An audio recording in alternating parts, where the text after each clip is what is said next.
once again, I'm Francesca, and I've lived here in Ojai for almost a decade, and I'm also originally from Pennsylvania, from Pittsburgh. So, yes. So I have some notes here. Charlita prompted us with some questions so that we could contemplate, and more things came to mind just as I'm sitting here and as I was listening to Charlita. So, I think I'll actually start with something that came to mind as I was listening to everybody share how nature has impacted them. And I realized that until I moved here to Ojai almost about 9-10 years ago, I didn't have much of a connection to nature. And it was really being here and being around people who have a connection that it prompted me to start to be more curious and more like trusting of it and more like creative in nature. I remember within weeks of moving here, I went up to the Sequoia National Forest and I camped outside for the first time for days in a row, and it was such a earth-shattering experience. And it felt like just like these layers of stress, accumulated lifelong stress, were just like slopping off of me. So that's what came to mind when everyone was sharing. So thank you for that. And let's see. So a question that I was asked that I'll answer is, how do I do yoga in nature? And so for me, yoga has always been meditative practice, more so than what's really popular nowadays and what's like in the media so much. It's the visual part of it that we can all see. So my background is in non-dualism and Advaita Vedanta. So from the beginning, the yoga philosophy was what really attracted me to yoga. So I'm outside and I'm sitting, I'm reading, I'm drinking tea, I'm tending to my garden, I'm walking my dog. I'm also a roller skating coach, so I'm roller skating all the time, and I teach outside. I teach like 5 classes a week and private clients, and that's really lovely to be outside and see the mountains and just be doing that sport outside, which I grew up doing indoors. Been doing that for 29 years.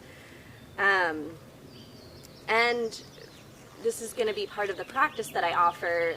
When I think of nature, and this is just for me, I'm really excited to learn what other people share, but I don't think of just what's outside, but I think of the elements and what I can bring inside to my day. So I love baths, I love the water element, and I love incense. Every day I'm burning incense all the time.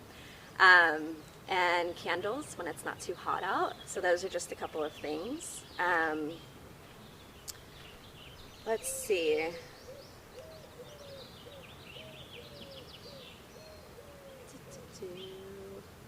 Okay, so a little bit about how I actually, as a clinician and practitioner, go out with people in nature. So I frequently, weekly, do sessions outside with people.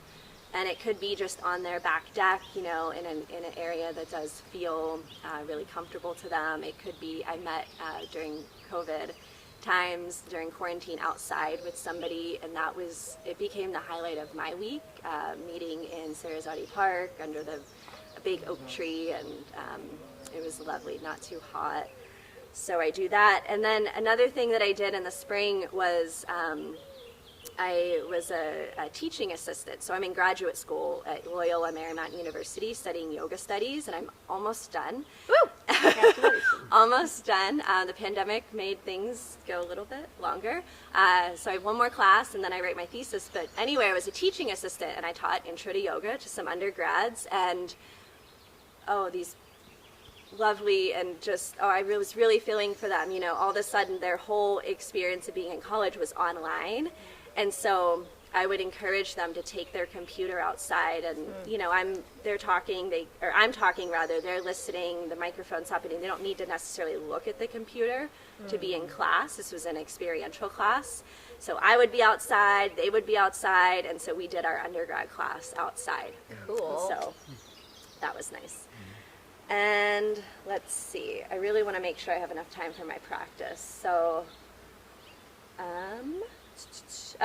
I do want to talk a little bit about what yoga therapy is. So,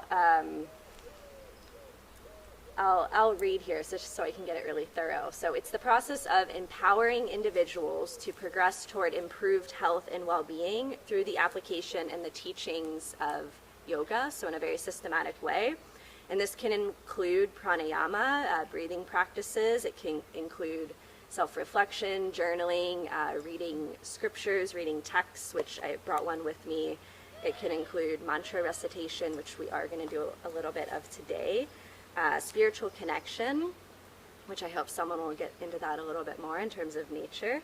And then interoception, so sensing inwardly what's going on in your body. Charlene alluded to that a little bit in her talk. And then proprioception, something that certainly happens when I teach my roller skating outdoors. It's feeling where your body is in space. So something I'm a big fan of. We can also work on things like interpersonal relationships, building trust in relationships, really practical things like improving vagal tone. What does that do? What does what do? Vagal tone. Just gotta know. It's so cool. It's a lot to go into, so Okay. I'm gonna, and I want to make sure I get to this. Okay. So yeah. Maybe I'll incorporate it in here. I know So, about it, and it's such cool theory, and so, yeah. Yeah, it's actually a big topic. Yeah. I agree. Yes. So, do I have time to go into a little bit about my history and then do my practice? Are we keeping time or? Go for it. Okay, I'm not keeping time, I'm so keeping time if you would like to know what I would time love that. Thank you. Let me just check real quick.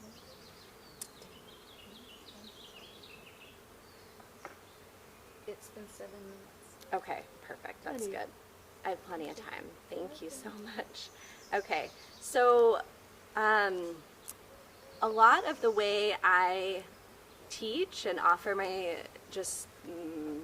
start to build relationship with my clients is offering them a little bit about me, and I've been very open in the past about my story and my history, and I already shared a little bit that nature wasn't necessarily an intricate part of my life growing up, and it's through living here and doing events like this that I really reflect on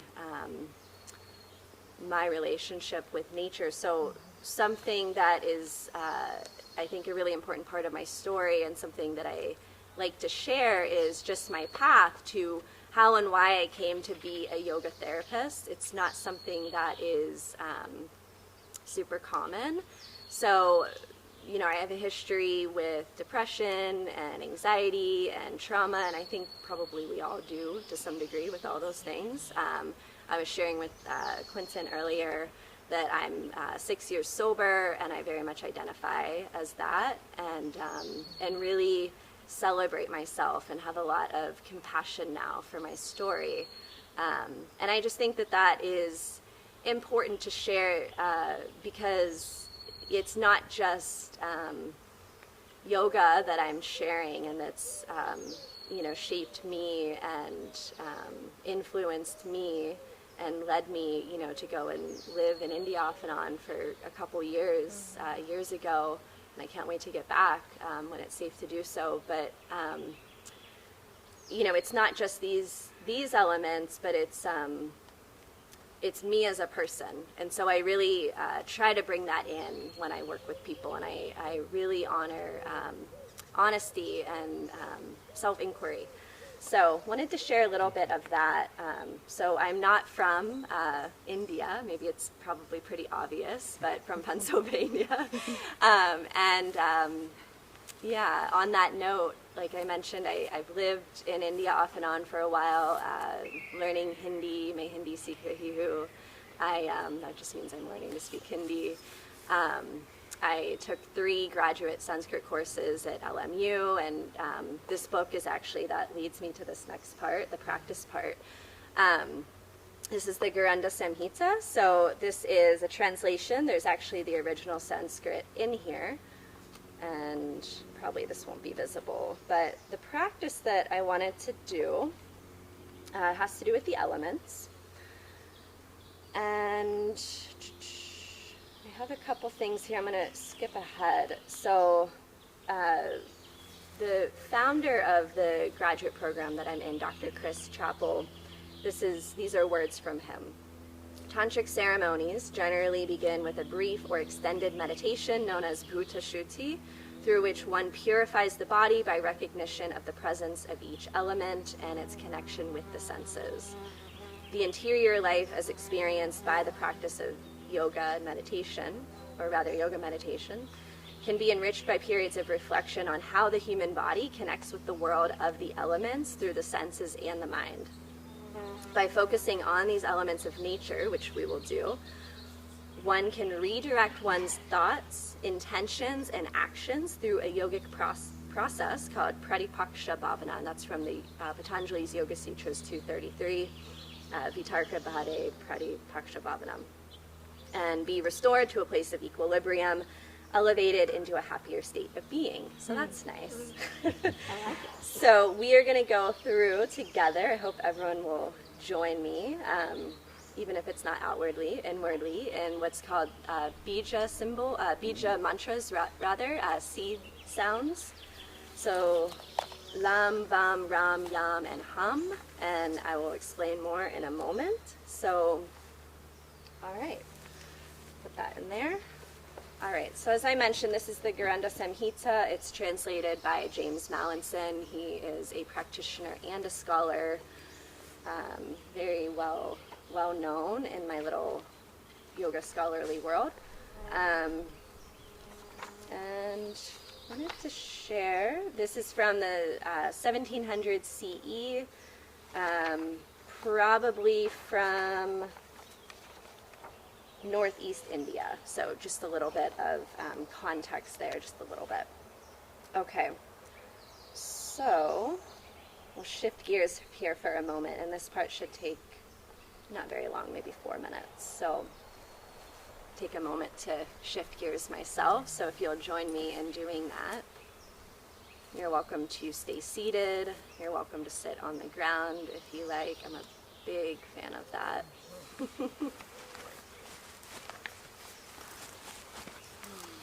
Maybe take a couple of deep breaths. Maybe even place your hand on your belly.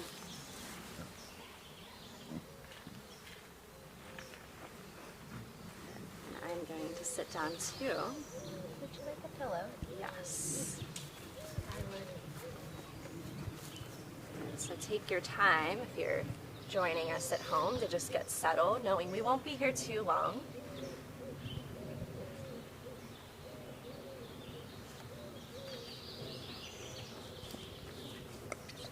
I'm good with that one, actually. Good.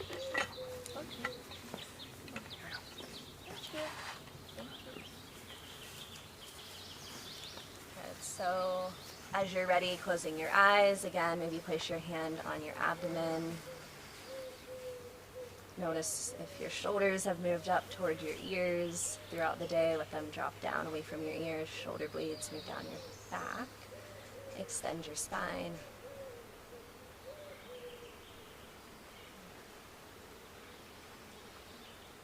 And so everything that I've, other than my own experience, everything else that I've said today was taught to me by teachers.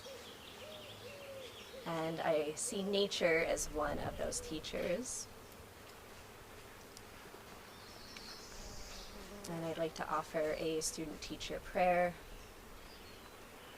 Om Sahana Bhavatu Sahana Bhunaktu Saha Viryam Karavavahai Tejasvinavaditamastu Ma Vidvashavahai. Om Shanti Shanti Shanti.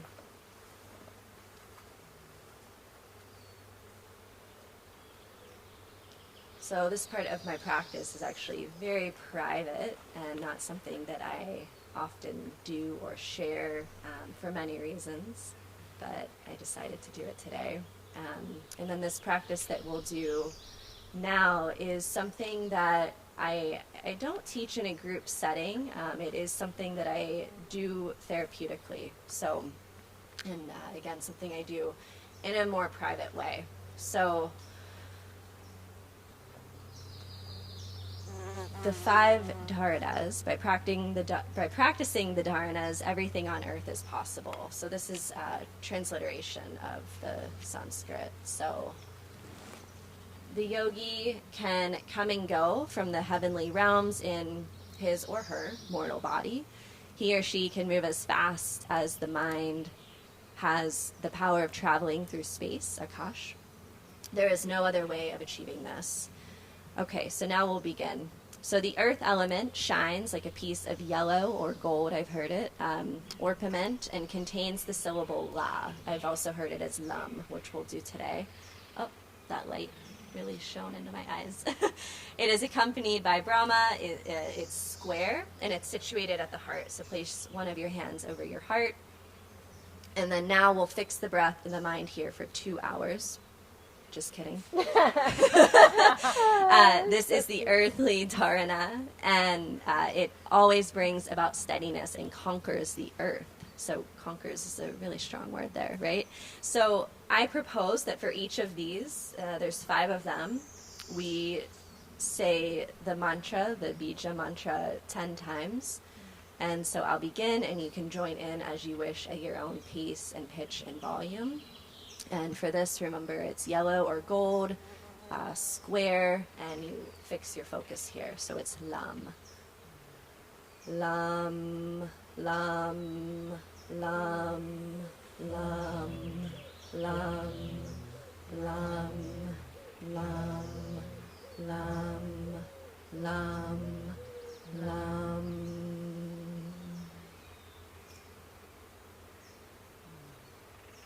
And next, the water element is situated in the throat, and it resembles a half moon, and it's white like a jasmine flower. And the mantra is Vam or Va, and it's associated with Vishnu. So you fix your breath and your mind here for 2 more hours. And this is it's watery, and it removes, this is a good one, unbearable suffering and sins. Yay. Okay, so again, it's Vam. We'll do it 10 times, and when it's the 10th, I'll extend it. Vam, Vam, Vam, Vam, Vam, Vam, Vam, Vam, Vam, Vam. Okay. Fire element, which has been brought up a few times already here. Other than earth, it's probably those 2 are my favorite, earth and fire. So it says it's at the palate, so I won't do it so that you can't not hear me, but when you're ready, you can put your hand over your lips. So it resembles an Indragopa insect, and it's a bright red insect. Apparently, I haven't seen it, but it consists of a triangle, and then the symbol is Ram. It's blazing red and associated with Rudra, which is the insect that I just mentioned. So fix the breath and the mind for another 2 hours, and this fiery dharana removes the deep fear of death. So fire, death, right? Okay, so we have it over the mouth when you're ready, and it's Ram, okay? Ram, Ram, Ram, Ram, Ram, Ram, Ram, Ram, Ram, Ram.